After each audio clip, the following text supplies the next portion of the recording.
أهلا بالشباب الطيب أهلا.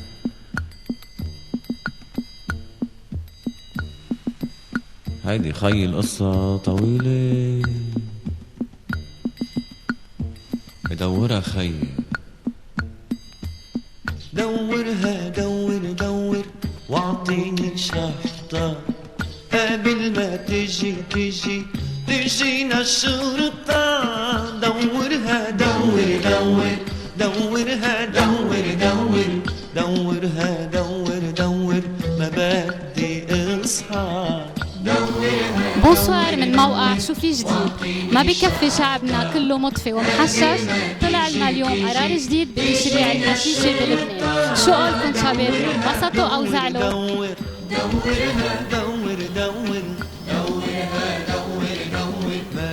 كويسة، في أحلى منها؟ بتفوت ما تدخل للبلد بصير معنا مع شوية مصاري هيك بقانون وبالقانون العالم عم تستعمل الحشيشة. أكيد أنا مع، يعني شروع اليوم مش قبل بكرة، يعني نصير نزرع نحن كمان، نزرع عنا فوق بالسطيحة بالبلاكين، مش غلط يعني.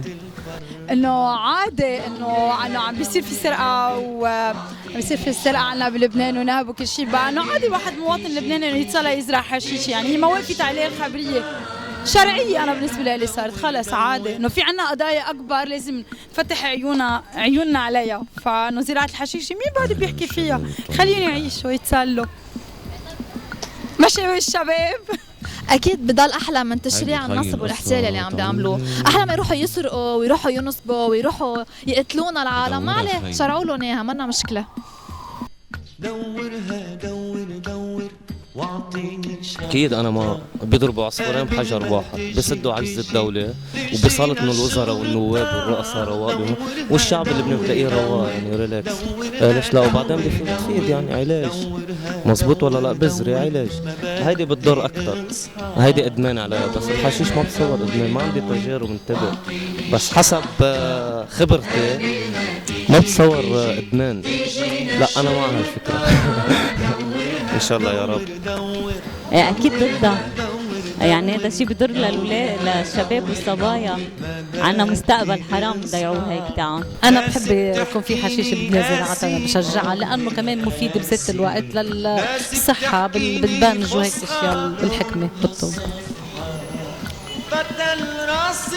كثير ممتازه وهي اهم شيء بلبنان، كثير ممتازه وهيدي اهم شيء بلبنان عشان العالم تعيش. احلى شغله. لا مش قبل ما تيجينا الشرطة.